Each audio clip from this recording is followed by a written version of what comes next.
దీనికి సంబంధమే లేదు, నాకు సంబంధమే లేదు, నేను జస్ట్ లీజుకి తీసుకున్న ప్రదీప్ రెడ్డి అనే వ్యక్తి దగ్గర నుంచి అంటున్నాడు. మీరు అందరితో మాట్లాడారు కదా, మీరు తెలిసిన అంశం ఏంటి ఇందులో? అసలు కేటీఆర్కి సంబంధం లేదని ఏమైనా అనిపిస్తున్నదా మీకు? ఇప్పుడు కేటీఆర్కి సంబంధం లేదు అని అనుకుంటే ఇక్కడున్న సెక్యూరిటీ ఆయనకి కేటీఆర్ వచ్చేవాడు ఒకప్పుడు అని ఎట్లా చెప్తాడు? అవును, చెప్పాడు కదా. కేటీఆర్ పేరు ఎటు తెలుస్తుంది? కాబట్టి తెలంగాణ వాళ్ళు కూడా అస్సాం నుంచి వచ్చిన వాళ్ళు వాళ్ళకి ఎటు తెలుస్తుంది.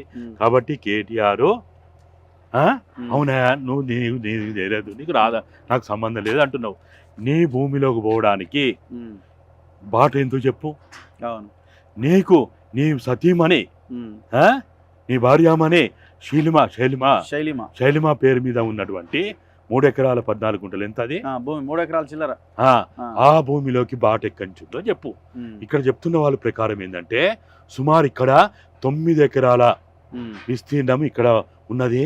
చాలా మంది ఓనర్లు ఉన్నారు, వాళ్ళు ఎవరెవరో పేరు తెలియదు కానీ వాళ్ళందరూ ఇక్కడికి వస్తుంటారు, పోతుంటారు, వాళ్ళ భూమిలోకి పోతారు. వాళ్ళందరికి విడివిడిగా ప్రహరీ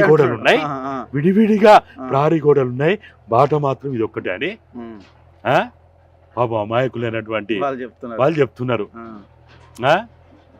మరి ఇదంతా ఇంత వాస్తవాలు కనపడతా ఉంటే, ఇంత వాస్తవాలు ఒకవైపు మనందరం వింటా ఉంటే, చూస్తూ ఉంటే, కాదని మాట్లాడే అబద్ధం ఆడడానికి కూడా ఒక పద్దు ఉండాలి. దట్టు ఇప్పుడు మనం చెప్తున్నారు చాలా క్లియర్. ఇది సత్యం రామలింగరాజు జైల్లో ఉన్నప్పుడే ఈ కన్స్ట్రక్షన్ స్టార్ట్ అయిందట.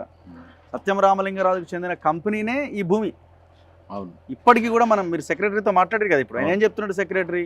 శతభిష అనే కంపెనీ పేరు మీదనే ఉన్నది ఇప్పుడు ఇదంతా కూడా. ఈ మొత్తం కన్స్ట్రక్షన్ కి వాళ్ళైతే అనుమతులు కోరలేదు కానీ 2012-13లో 2012-13లో ఫస్ట్ కాదు. మీరు అన్నట్టు ఒకవేళ 2015లో నిర్మాణం అయితే మరి వాల్యుయేషన్ ఎప్పుడైంది?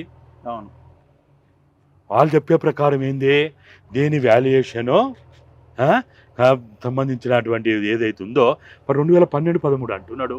మరి మీరన్నా 15-16 నిర్మాణం ఎట్లయితుంది?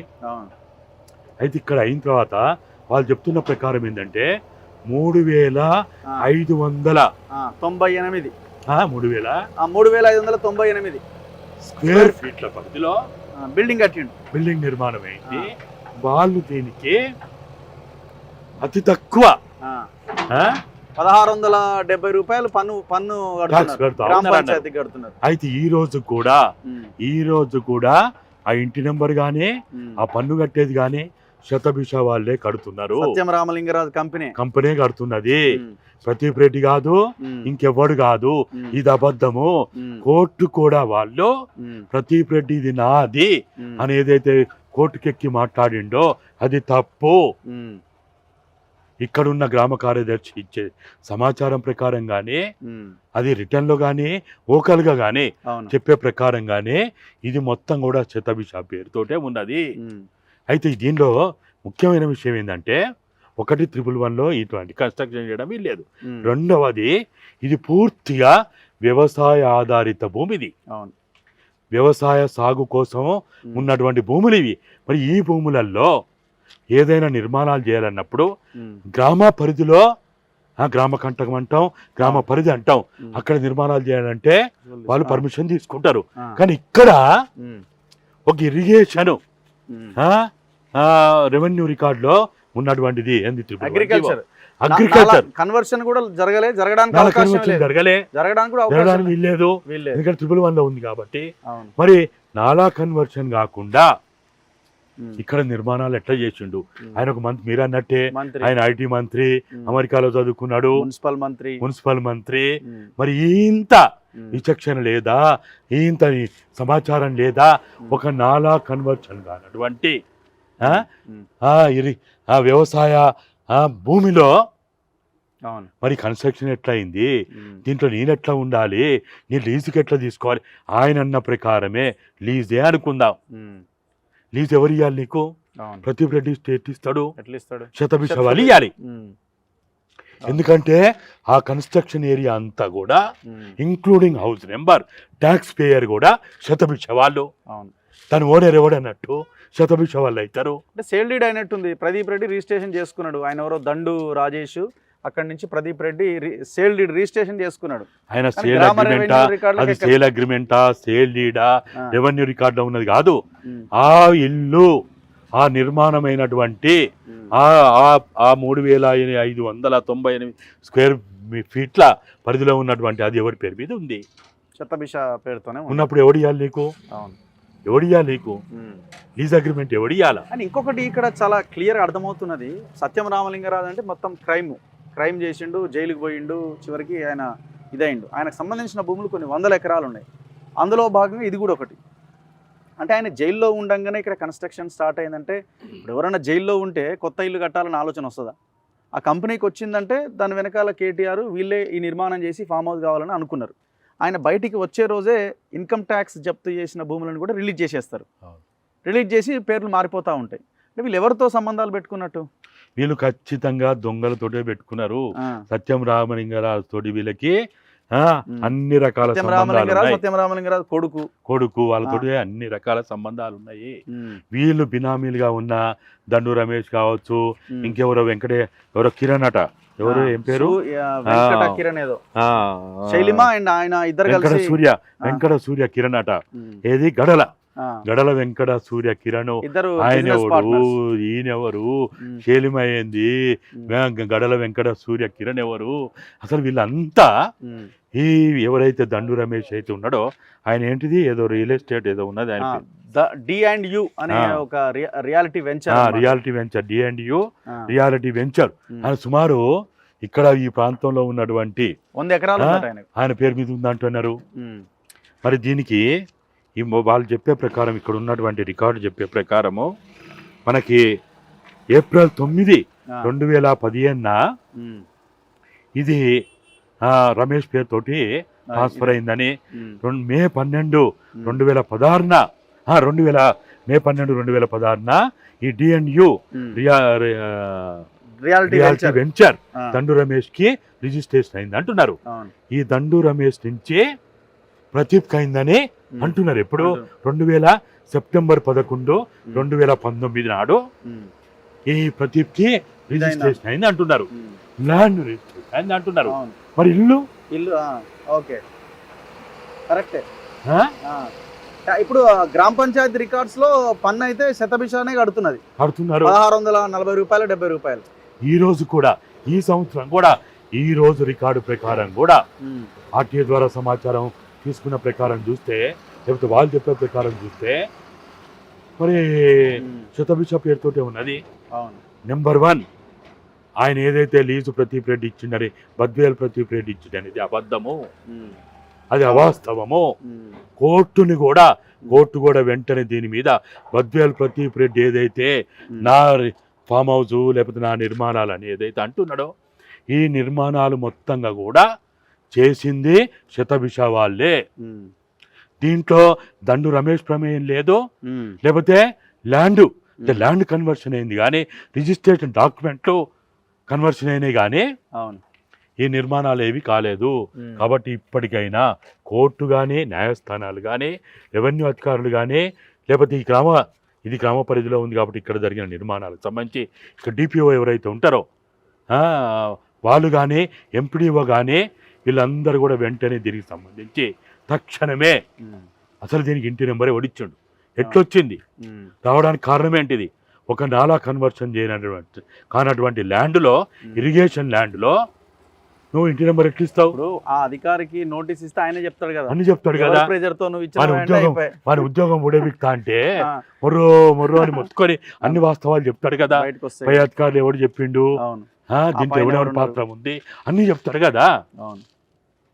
ఆ 2012 నుంచి ఇప్పుడు 2024 వరకు పాపం ఇప్పుడు వచ్చిన కార్యదర్శి ఎప్పుడో మీ మధ్యన వచ్చినట్టు ఆయనకి ఏం తెలుస్తుంది? అవును. ఆయనకి ఏం తెలియదు.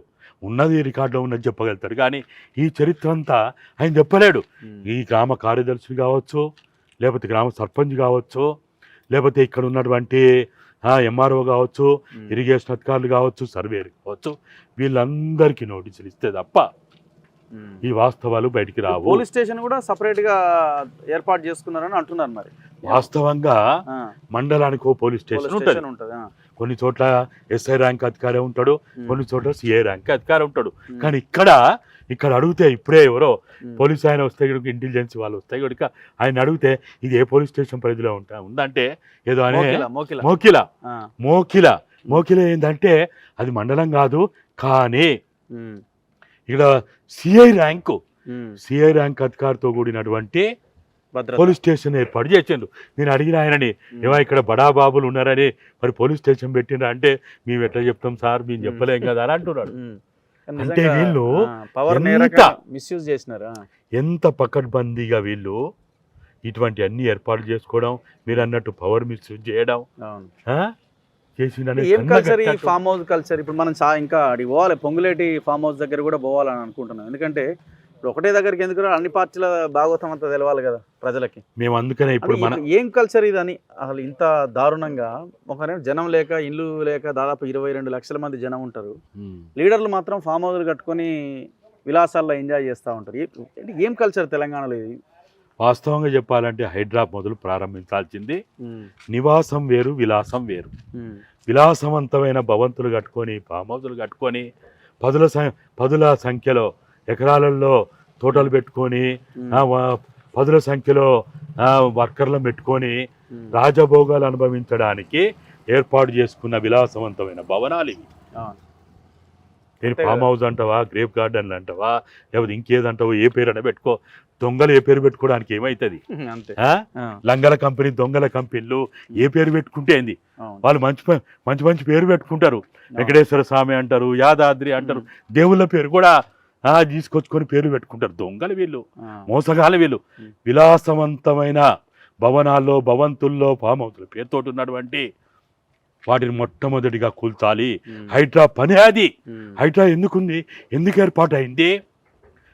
అది చెరువులైనా, కుంటలైనా, కాలువలైనా, నాలాలైనా, ఫీడర్ ఛానళ్ళైనా, ఎఫ్టీఎల్ అయినా, బఫర్ అయినా, లేకపోతే ఈ దంటనగరాలకి మంచినీరు అందించేటువంటి 2 జలాశయాలు అవుతున్నాయో ఆ పరిధిలో ఉన్నటువంటి 88 గ్రామాల పరిధిలో ఉన్న 111 జీవ పరిధిలో ఉన్నటువంటి మొత్తం ఇదంతా కూడా దీని బాధ్యత హైడ్రాకు ఉంటుంది. గండిపేట అంటే ఇది మంచినీళ్ళది కాలువ కూడా, మరి మంచినీళ్ళ కాలువనే ఇది. ఇప్పటికే హైదరాబాద్లో నీళ్లు రాక జనం వస్తూ ఉంటే ఎక్కడి నుంచో మల్లన్న సాగర్ నుంచి పైప్ లైన్ ఎందుకు తీసుకురావాలి? ఇది క్లోజ్ చేసి రంగనాథ్ గారు మీరు నా పరిధిలో లేదు అని మీరు బుకాయిస్తే మాత్రం ఇది నడవదు. మీరు ప్రెస్ మీట్ పెట్టో మీ మీడియా ముందు మాట్లాడినంత మాత్రాన మీరు బుకాయిస్తే ఇది నడవదు. మీ హైడ్రా పరిధిలో జలాశయాలు ఉన్నాయి, చెరువులు ఉన్నాయి. 3 సైబరాబాదు, హైదరాబాదు, సికింద్రాబాద్ పరిధిలో ఉన్నటువంటి 2898 చెరువులు. ఇది నేను చెప్పే లెక్క కాదు. ఇరిగేషన్ డిపార్ట్మెంట్ వాళ్ళు, స్టాటిస్టికల్ డిపార్ట్మెంట్ వాళ్ళు ఇచ్చిన వివరాలు ఇవి. సుమారు 20,000 పైన ఉన్న ఎకరాల్లో ఉన్నటువంటి చెరువులు, కుంటలని మీరు వెలికి తీయాలి. మీరు అంటున్నారు కదా భవిష్యత్ తరాలకి ఇది ఉపయోగపడాలంటున్నారు. భవిష్యత్ తరాలకు ఉపయోగపడాలంటే ఏదో ఒకటి తూతు మంత్రం చేసి ఆడగూల్చినా ఈడగూల్చినా అంటే ఇది నడవదు. ఇది నడవదు. ఇది మీరు ఖచ్చితంగా దీనికి సంబంధించి పూర్తి స్థాయిలో మీకు కావాలంటే మేము వివరాలు ఇస్తాం. మేము ఇచ్చేది మా లెక్క కాదు, ప్రభుత్వం విడుదల చేసినటువంటి స్టాటిస్టికల్ డిపార్ట్మెంట్ ఇచ్చిన దాంట్లో మీకు ఇస్తాము. మీరు చిత్తు ఎలాంటి ఒత్తిళ్లకు లొంగకుండా, ఎలాంటి కుట్రలు కుతంత్రాలకు మీరు బలి కాకుండా, నిష్పక్షపాతంగా, రాజకీయ జోక్యం లేకుండా మీరు అది పొంగులేటిదా, అది కేటీఆర్దా, అది ఆయన ఎవరో పల్లరాజశేఖరరెడ్డిదా, అది ఎవరైనా ఆయన పేరేంది వెంకట స్వామిదా, అది ఎవడైతే ఏంది దొంగల కంపెనీ ఎవడైతే ఏంది. దొంగల కంపెనీ కులం లేదు. జైళ్ళలో పోయే వాళ్ళు ఒక్క కులములే పోతారా? ఈ పోలీసు వాళ్ళు ఒక్క కులమునే లోపలి నెడుతున్నారా? ఇందులో ఆదివాసీ లేరు, గిరిజనులు లేరు, దళితులు లేరు, బహుజన్ లేరు. దొంగల కంపెనీ అది. అలీబాబా 40 దొంగల కథ ఎట్టనో వీళ్ళది కూడా కట్టే. అది వచ్చి చూస్తే ఎంత భయంకరంగా ఉన్నది.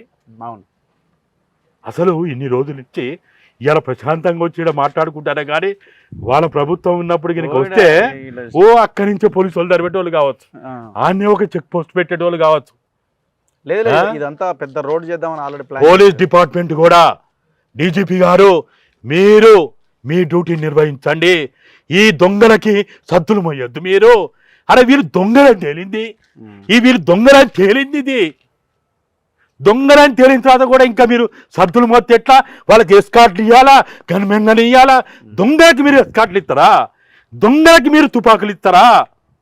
దొంగలకి పహరా కాస్తారా? డీజీపీ గారు మీరు ప్రజలకి రక్షకులే, ప్రజలకు రక్షకులే, ఈ దొంగలకు రక్షకులు కాదు మీరు.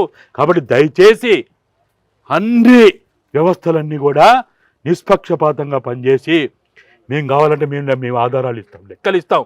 ఈ 3 జంట నగరాల్లో సైబరాబాదు, సికింద్రాబాద్, హైదరాబాద్లో 20,000 పైగా ఉన్నటువంటి ఇరిగేషన్ సంబంధించిన చెరువులు, కుంటలు, కాలువలు ఉన్నాయి, నాలాలు ఉన్నాయి. వాటి వెంటనే వీటిని చేయాలి. ఇక్కడికి వచ్చి మీకు గడ్డపారు లేకపోతే, మీ జేసీపీలు లేకపోతే, మీ బుళ్ళు మీకు కావాల్సిన సామాగ్రి లేకపోతే 10,000 మందిని తీసుకొస్తాం ఇక్కడికి, 10,000 మందిని తీసుకొస్తాం. తెలంగాణ బిడ్డలు, ఉద్యమకారులు, అమరవీరుల కుటుంబాలను తీసుకొచ్చి ఇక్కడ పెడతాం.